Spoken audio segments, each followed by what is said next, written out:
Hoy tenemos el gusto y el honor de tener entre nosotros a Andrés Peñalosa Méndez. Él es presidente del BIALI, Asesoría de Investigación, AC. Es doctor en Economía y maestro en Filosofía por la UNAM.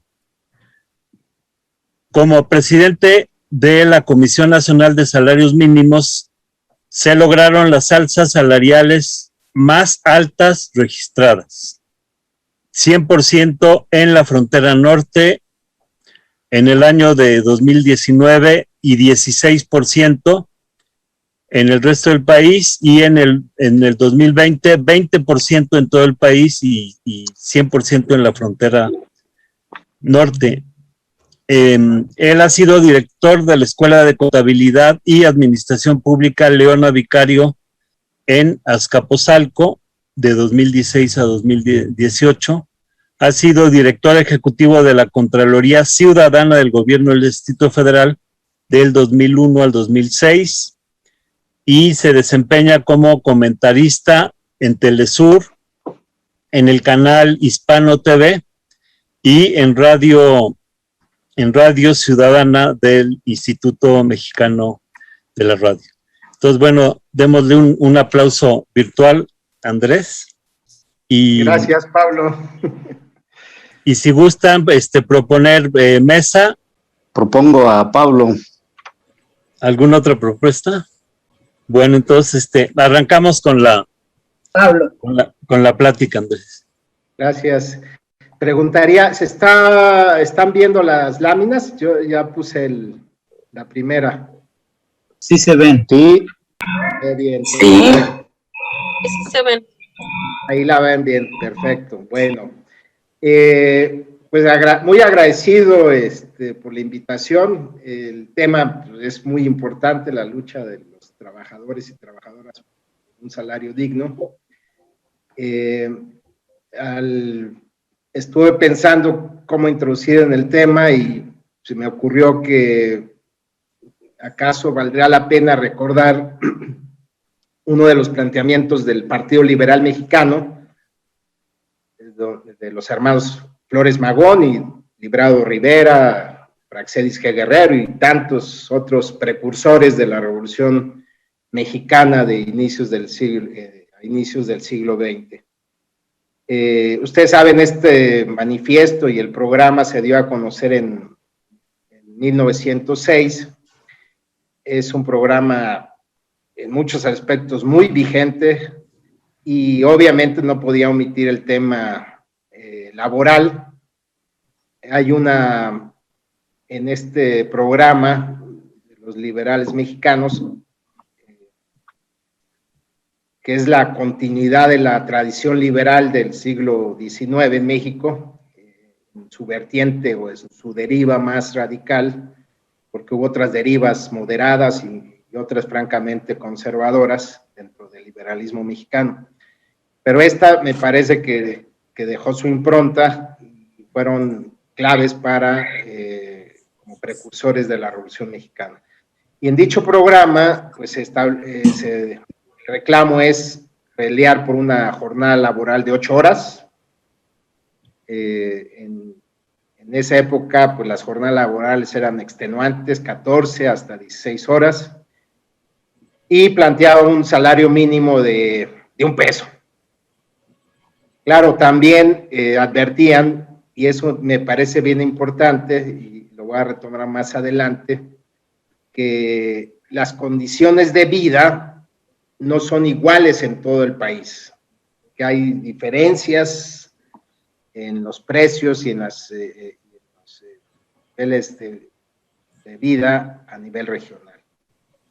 Y este programa obviamente es fruto ya de por lo menos 2 décadas previas de organización, de trabajo territorial, de activismo intenso, regeneración y otros periódicos contra la dictadura de Díaz, que habían emprendido esta corriente liberal anarquí que devino en una postura más anarquista, y que, pues, a partir de esta labor organizativa, se suscitaron una serie de acontecimientos que generaron las condiciones para la Revolución Mexicana. Hay dos huelgas que son emblemáticas, la huelga de Cananea, y entre las demandas obviamente está el tema de los salarios y de la jornada laboral. En el caso de Cananea se reclamaban un salario mínimo de 5 pesos y una jornada de 8 horas. Y en Río Blanco también está el tema salarial, se aspiraba por lo menos un salario mínimo de 1 peso. En aquel entonces, en Río Blanco, que era una de las empresas textiles más importantes, no solo en el país, sino a nivel regional, se les pagaba apenas 35 centavos. Entonces, el tema a inicios del siglo XX, pues tanto de jornada laboral como los reclamos de incrementos salariales están más que presentes. Bueno, esta manera de antecedente histórico, en esta lámina ustedes pueden apreciar un intento de graficar la evolución que ha tenido el salario mínimo a lo largo, pues hasta donde se han podido tener registros, ¿no? En 1877, a precios actuales, el salario era equivalente a 66 pesos con 79 centavos, y así se mantuvo a lo largo de fines del siglo XIX. Luego por la revolución no hay estadísticas, hay un vacío, y no es hasta 1934 en que bajo el gobierno de Abelardo L. Rodríguez, que se formaliza la obligación de tener un salario mínimo en el país.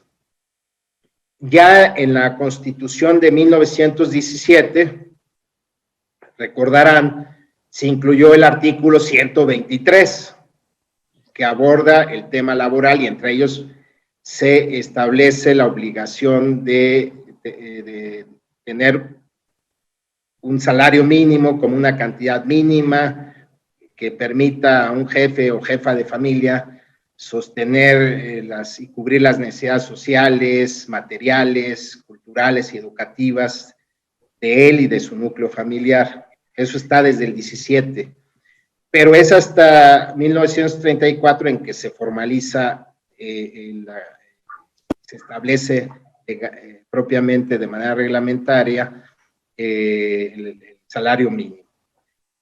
De ahí hay, por situaciones de la Segunda Guerra Mundial, de la posguerra, sobre todo el periodo de la Segunda Guerra Mundial, pues hay ligeros incluso decrementos en este esfuerzo de tener un salario mínimo digno. No es sino hasta propiamente el llamado milagro mexicano, el desarrollo estabilizador, donde la economía empieza a tener tasas de crecimiento promedio anual arriba del 6%, una estabilidad en los precios, un tipo de cambio que se mantuvo fijo prácticamente por décadas, en donde empieza ya una clara tendencia a mejorar el salario. Es decir, toda la década de los 50, los años 60, hasta el 1976. Cuando hacía esta gráfica me acordaba, y perdón, paréntesis, pero me acuerdo mucho de un colega, amigo mío, profesor de la Facultad de Economía, Felipe Cermeño, que murió hace un par de años, de Guadalajara. Entonces era igual que un servidor muy aficionado a las Chivas, entonces nos poníamos a graficar jugando de cómo coincidía la época dorada de la Chivas Rayadas de Guadalajara, el glorioso campeonísimo, con la mejoría del salario, del crecimiento económico y de otras variables económicas. Pero lo cierto es que estas décadas, 50 y 60 en particular, fueron muy importantes en el crecimiento de los salarios, acompañado de otras mejoras en la legislación laboral. Se crean instituciones muy importantes, se van fortaleciendo como el Instituto Mexicano del Seguro Social y otras fuertes inversiones en materia de seguridad social. Pero entonces este proceso en materia salarial culmina en 1976. Es cuando se llega al salario mínimo más alto que se tiene registro. A precios actuales estaría alrededor de 348 pesos o 360 pesos según la base, el año base en que se hagan las estimaciones. Y a partir de ese año del 76, que coincide con una crisis capitalista internacional, empieza un declive, una pérdida del poder adquisitivo dramático, particularmente en los años de Miguel de la Madrid, de Salinas y de Zedillo. Ya luego viene un periodo en donde hay un estancamiento,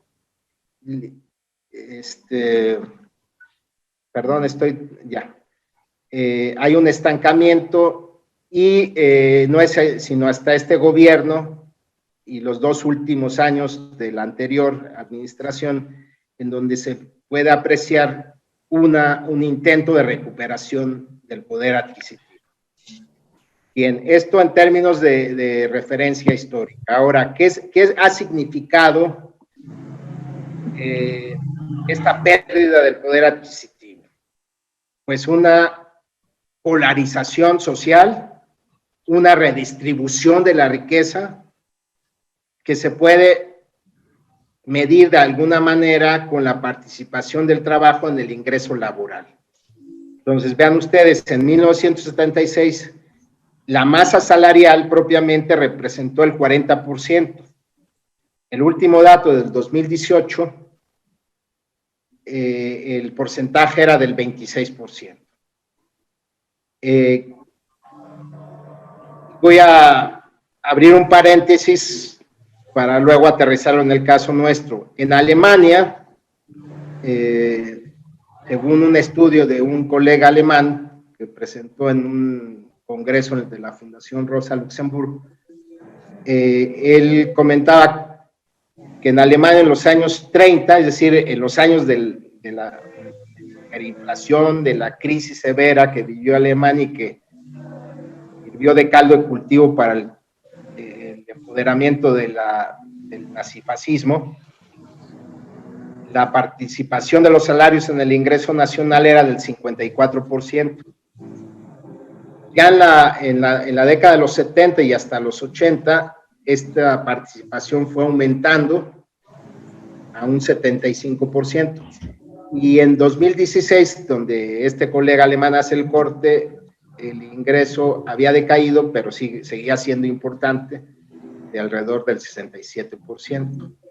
Esta pérdida o este paso de representar el 75% a un 67% con este alemán significó una pérdida de más de 100,000 millones de euros en los ingresos de los asalariados. Ahora, ¿qué ha pasado en México? Regresando a la gráfica que les mostraba de la participación del ingreso de los salarios en el ingreso laboral. Si se fijan en la última columna, para irnos rápido, su pantalla está a la derecha, hay un 58.37, esos son billones de dólares, es decir, si partimos de que en 1976 el porcentaje de la masa salarial llegó a su máximo, y a partir de ahí vemos qué ha significado la pérdida año tras año y lo vamos acumulando, estamos hablando de prácticamente más de 58, y óiganlo bien, billones de pesos a precios actuales. 58 billones. Desde 1976 hasta el día de hoy. Para que se den una idea, eso representa más o alrededor de 9 veces el presupuesto de egresos de la Federación de este año. O sea, 9 años de presupuestos de egresos de la nación. Por eso, esto es uno de los argumentos o de las explicaciones duras de por qué este país está considerado como uno de los países más desiguales a nivel internacional. Porque hay un traslado de los ingresos de las y los trabajadores hacia la burguesía, hacia una élite. Bien, esto, como les decía, es el antecedente de por qué uno de los ofrecimientos de la cuarta transformación, que es producto además de intensas y permanentes luchas de sindicatos, movimientos sociales, especialistas no hemos cesado de insistir en la importancia de recuperar los salarios en términos reales, tanto para abatir el empobrecimiento, mejorar el bienestar y reactivar la economía, en otros términos. Es decir, no puede haber un crecimiento con equidad si no va acompañado de una recuperación real de los salarios mínimos. Y por eso, en 2019, ya estamos en el primer año de la 4T, pues hay un incremento importante del 16%. Y además se crea una zona libre de la frontera norte, donde se duplica el salario. Es decir, un incremento del 100%. A cambio de otorgar una serie de apoyos fiscales y garantizar precios competitivos o iguales en combustibles, particularmente de estos estados fronterizos con respecto a los Estados Unidos. Ahí es donde ya se da una política claramente orientada a la recuperación operativa. Y es un arranque importante, envía un mensaje claro de que la etapa de salarios miserables debe quedar atrás. Esta en particular fue mi estreno como presidente de la CONASAMI en su momento. Fue la primera negociación que me tocó llevar a cabo en diciembre. Y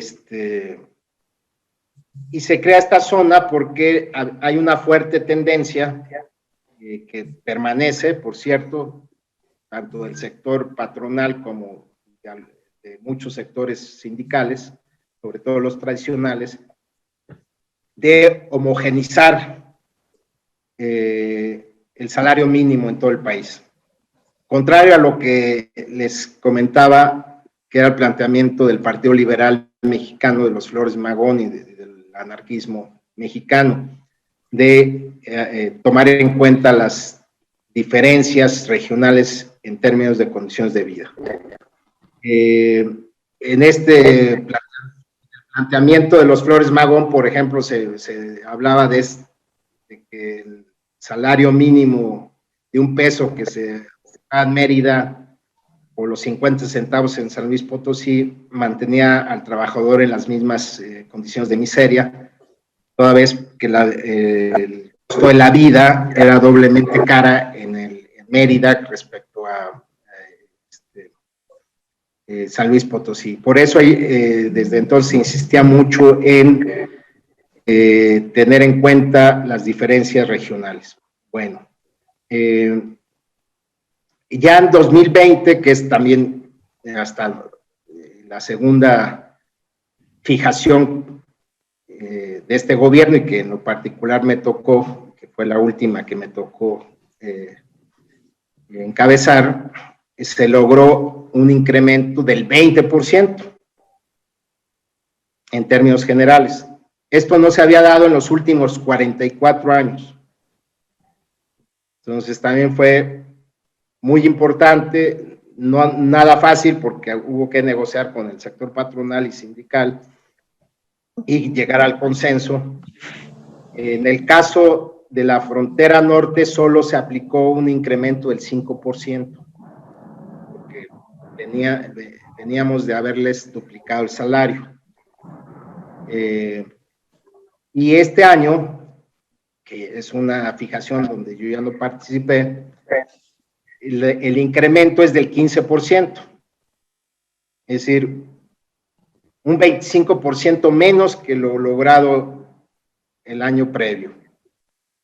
Entonces, si bien se mantiene la intencionalidad de mantener la política de recuperación de los salarios, lo cierto es que sí puede ser el inicio de una disminución o ralentización, como se dice, del ritmo de crecimiento, de recuperación de estos salarios. No es lo mismo un incremento del 20% a uno del 15%. Y algo interesante, en la zona libre de la frontera se aplicó también ese el 15%. Sin embargo, se anunció a la par de que se iban a mantener por 4 años más los estímulos fiscales, es decir, son recursos públicos que se destinan a esta zona y a los agentes económicos, a las empresas particularmente, para mantener ciertos niveles de actividad, pero son recursos públicos. A mi juicio, por lo menos se debió haber incrementado un 50% para este año en la zona libre de la frontera norte y no extender a 4 años, sino solo a 2 años más los estímulos fiscales. Pero bueno, el hecho es que se mantiene la política de recuperación. El salario pasa de 123 a 141 pesos con 70 centavos y en la zona libre de la frontera norte a 213 pesos con 39. Retengan estos datos porque al interior del gobierno y fuera del gobierno hay una disputa y hay una discusión fuerte sobre cuál debe ser el horizonte al cual hay que llegar al término de este gobierno en materia de recuperación de los salarios. Otra novedad de la fijación de diciembre pasado es que dentro del sistema de salarios mínimos profesionales, y muy poca gente sabe o repara en la importancia que tiene que en nuestra legislación se incluya un sistema de salarios mínimos profesionales que contempla una serie de oficios, profesiones y actividades que tienen ciertas características especiales por la habilidad que reclaman, por los riesgos que entraña, etcétera, etcétera, y que el legislador en su momento estimó que era importante sí fijar un salario mínimo que estuviera por encima del salario mínimo general. Entonces, se pasa de 59 categorías a 61. Se incluyen el salario mínimo para trabajadoras del hogar, para jornaleros agrícolas. Déjenme decirles que desde que yo llegué a CONASAMI, puse como uno de los pendientes urgentes a atender y a solventar esta obligación de establecer el salario mínimo para jornaleros agrícolas y para trabajadores del hogar. ¿Qué es lo que me encontré? Bueno, que había una disposición que venía desde 1970, es decir, por medio siglo, en la Ley Federal del Trabajo se establecía como obligación del Consejo de Representantes, que es una instancia tripartita, sector patronal, gubernamental y obrero, que son legalmente quienes fijan y revisan los salarios mínimos, y que habían hecho caso omiso, es decir, estuvieron durante 50 años al margen de la ley. Obviamente a nadie le gustó, a nadie, que un servidor pusiera como prioridad solventar este pendiente histórico, porque se trata además de una deuda histórica social con sectores muy vulnerables, muy maltratados, y que se estaba al margen de la ley, simplemente, del Estado de Derecho, que tanto se habla. Bueno, era un ejemplo de cómo no se respeta el Estado de Derecho. Esto obviamente generó mucha controversia, bloqueos soterrados, pero bueno, se mantuvo la iniciativa, el tema lo estuvimos sosteniendo públicamente y al interior. Muchas instancias, incluso dentro del gobierno, avalaron nuestras propuestas, por ejemplo, CONAPRED, Indesol, InMujeres, el Centro de Seguridad Social, en fin. En mesas de trabajo de interinstitucionales estuvimos tratando de sensibilizar y de fijar la postura del gobierno en torno a estos dos aspectos. Ahí hay una foto donde está documentada un foro consultivo para fijar el salario mínimo de las trabajadoras del hogar, que la idea era que se fijara para 2020. Pero insisto, habían resistencias dentro de los sectores que no hicieron posible. Sin embargo, fuimos quitando todos los pretextos, muchos de ellos espurios, que se habían estado planteando. O sea, de alguna manera tenían que justificar por qué durante medio siglo habían omitido cumplir un mandato de ley, ¿no? Por parte de esta instancia tripartita. Entonces, dentro de los argumentos que me llamó la atención era que no se habían transferido 6,5 millones de pesos para llevar a cabo el estudio sobre trabajadores del hogar. Y además tampoco se habían recibido 6,5 millones, o sea, 13 millones en conjunto, para hacer el estudio respectivo para jornaleros agrícolas. Bueno, en el primer año hicimos un estudio sobre trabajadores del hogar, un estudio muy robusto, que es el que contó con el respaldo de especialistas y de otras instituciones públicas, donde propusimos, y además lo hicimos público, en mayo de 2019, toda la metodología y los datos, y propusimos un salario mínimo de 248 pesos. Y documentamos cómo más del 90% de los empleadores que contratan personal para el trabajo del hogar tenían solvencia económica para cubrir ese monto. Bueno, no pasó por aspectos como los que les he mencionado, resistencias soterradas, sobre todo, de los tres sectores para que no se concretara. Pero ya era inviable, el tema está muy posicionado en la sociedad, habían actores sociales, es decir, trabajadoras del hogar organizadas, aliados, incluso con renombre público, como el cineasta que obtuvo el Oscar por su película Roma, Iñárritu.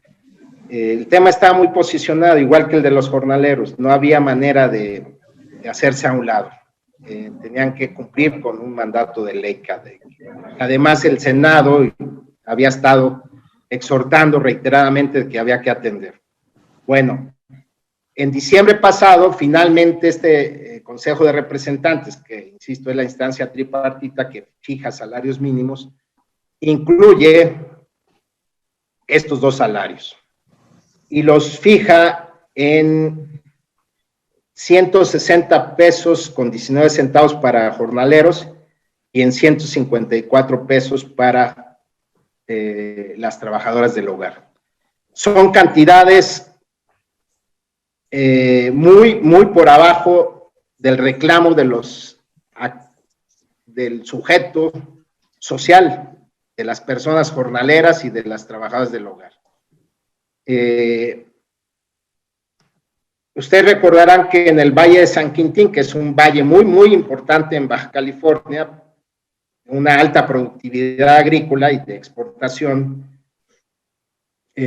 agrícola, hace 6 años que surgió un movimiento importante. El reclamo era un salario digno de 300 pesos. No pidieron 160 pesos, pedían desde hace 6 años 300 pesos.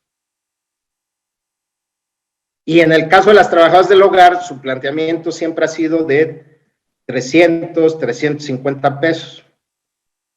Todavía la propuesta nuestra que dimos a conocer en 2019, con sus reservas, contó con el apoyo explícito del Sindicato Nacional de Trabajadoras del Hogar.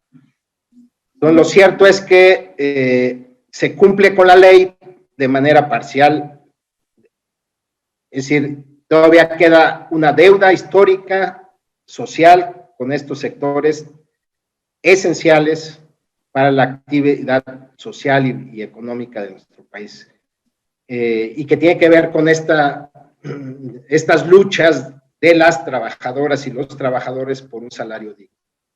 Es decir, se avanzó en que se fijara un salario después de muchos años de esfuerzos en donde no solo intervinieron las trabajadoras, sino incluso otros órganos de poder como el legislativo, los exhortos reiterados del Senado y de la Cámara de Diputados, y no solo eso, sino del Poder Judicial que dio origen a partir de una resolución a que se abriera un programa piloto dentro del Instituto Mexicano del Seguro Social, que empezara el proceso de afiliación de las trabajadoras del hogar a la seguridad social.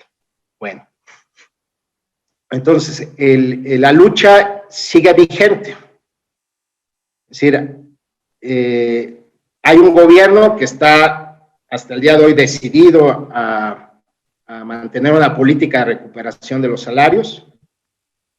Hay una sociedad deseosa que está pujando, una sociedad que queremos ir más allá, es decir, que no queremos que se desaproveche esta coyuntura de cambio, porque también sabemos que hay en la lucha social y en los procesos hay derivas regresivas,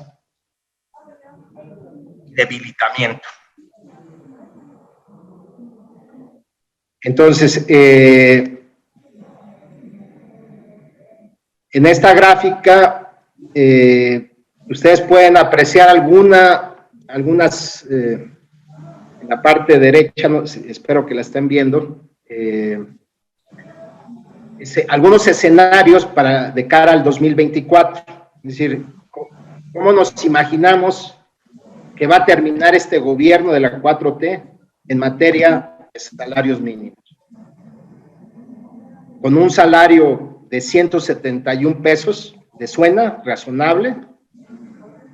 Ajustado a todas las décadas de lucha de los trabajadores y de la sociedad por mejorar sus condiciones de vida. Bueno, ese es el planteamiento del sector trabajo del gobierno de la 4T. Está en el programa sectorial de trabajo y previsión social, que es parte del Plan Nacional de Desarrollo del actual gobierno. Ese es el horizonte, 171 pesos. Desde luego yo nunca estuve de acuerdo. Los 22 meses hice el esfuerzo y de la manera más transparente para alzar la mira y aspirar a algo más. Hay una propuesta vean ustedes, de la Coparmex, del sindicato patronal, en materia salarial, que ellos visualizan 2024 con un salario mínimo de 214 pesos, es decir, incluso mayor que el que está en el plan, el programa sectorial de trabajo de la 4T. Y mi propuesta, dentro y fuera del gobierno, porque la mantengo, es aspirar por lo menos, porque es viable, es posible y deseable, que al término de este sexenio podamos recuperar por lo menos el nivel que se tenía en 1976, es decir, llegar a un salario de 337 pesos a precios actuales. Es posible, quedan 3 fijaciones. Ya demostramos que se puede duplicar el salario de un año para otro en algunas regiones y que no pasa nada, no hay desempleo, no hay incremento de precios, no hay caos como se presagiaba, ¿no? Se insistió por décadas para justificar la política de contención salarial. Esa es la disputa, esa es parte de esa lucha de las y los trabajadores por un salario digno. Llegar a 337, 360 pesos en este gobierno no significa que tengamos o que lleguemos a un salario constitucional. Y ya con esto voy terminando. La interpretación correcta del artículo 123 en materia de salarios mínimos es muy clara. El salario mínimo, como esa cantidad mínima, debe cubrir las necesidades materiales, sociales, culturales y educativas del núcleo familiar de la o del trabajador, no solo del trabajador. El salario mínimo al día de hoy cubre apenas las necesidades de una persona y un poquito más a lo mejor.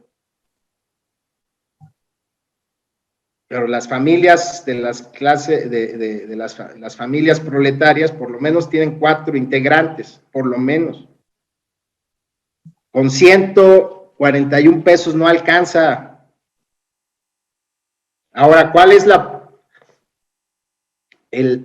trampa, diría yo, o el argumento suave con la cual los otros sectores tratan de justificar los 171 pesos o los 214 a fin de este sexenio?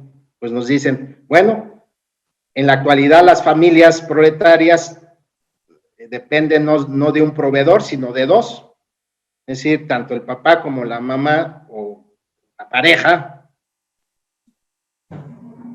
cualesquiera sea su sexo, aportan. Entonces, sumado, pues ya llegamos a la línea de bienestar familiar. Pues no. Modifiquen en todo caso la Constitución. La Constitución es muy clara. El salario de una persona, aun cuando gane el salario mínimo, le debe ser suficiente para cubrir las necesidades de su núcleo familiar. Sí se nota esta diferencia, no es menor. Y este es el debate que se está dando. Por eso agradezco mucho la invitación de Pablo, porque tiene que ver con esta lucha, que no es de ahora, pues ya vimos, los Flores Magón lo estuvieron planteando, y antes de los Flores Magón también estaba el tema salarial presente, ¿no? Incluso de la época de Juárez. Y es algo, pues, que en la medida en que se discuta más, pues habrá posibilidades de ampliar el horizonte y generar el sujeto social que empuje hacia adelante. Yo creo que somos un país con el potencial, tenemos un gobierno que a lo mejor hay que seguir empujando dentro, fuera del mismo, para que provoque los cambios profundos que requiere esta nación. Es decir, incluso si nos vamos al objetivo de la patronal de 214 pesos para 2024, apenas apenas estaríamos llegando al salario mínimo de Guatemala. Y con todo el respeto y cariño que le tengo a los hermanos guatemaltecos, creo que este país, por el potencial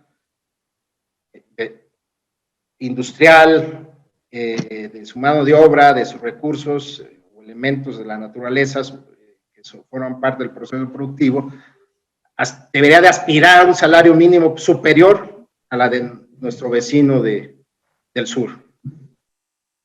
Entonces, pues faltan 3 fijaciones que se tienen que dar en este gobierno. Ojalá podamos empujar y que en diciembre próximo el incremento no sea del 15%, sino que se vaya más allá del 20% del 2024, del 2020, y que se revise con seriedad, con la mayor responsabilidad y sensibilidad social, dejando a un lado visiones discriminatorias, incluso diría yo, racistas, y revisar con la mayor seriedad el salario mínimo que se ha fijado para jornaleras agrícolas y para trabajadoras del hogar. Están muy por debajo de lo que este sector de trabajadoras ha estado pugnando por décadas.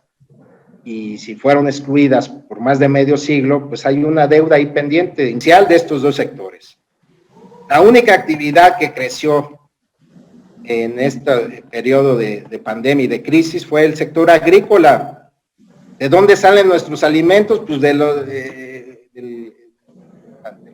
las y los trabajadores del campo, entre ellos los jornaleros agrícolas. ¿Y quién está detrás de los cuidados? Porque no solo es la limpieza del hogar, sino es más complejo el trabajo del hogar. Tiene que ver incluso con cuidados. Pues justamente este sector. Y ya con esto ya concluyo. Estamos hablando que tan solo si se cuidaran estos dos sectores, jornaleros agrícolas y trabajadores del hogar, estaríamos beneficiando casi a 5 millones de personas. Hay 2.400.000 trabajadores del hogar y 2.350.000 jornaleros agrícolas. Pues tan solo dándoles un salario mínimo digno, garantizando que en efecto les otorgue en los campos y en los hogares y que se les facilite la incorporación a la seguridad social, daríamos un paso hacia adelante, hacia el bienestar de la población. Bueno, lo dejo hasta aquí. Muchas gracias. Muchas gracias, Andrés, por tan importante información que nos das y también felicidades por tu lucha en lo personal por el salario digno para los trabajadores mexicanos. Si gustas dejar de compartir pantalla y pasamos a preguntas o intervenciones.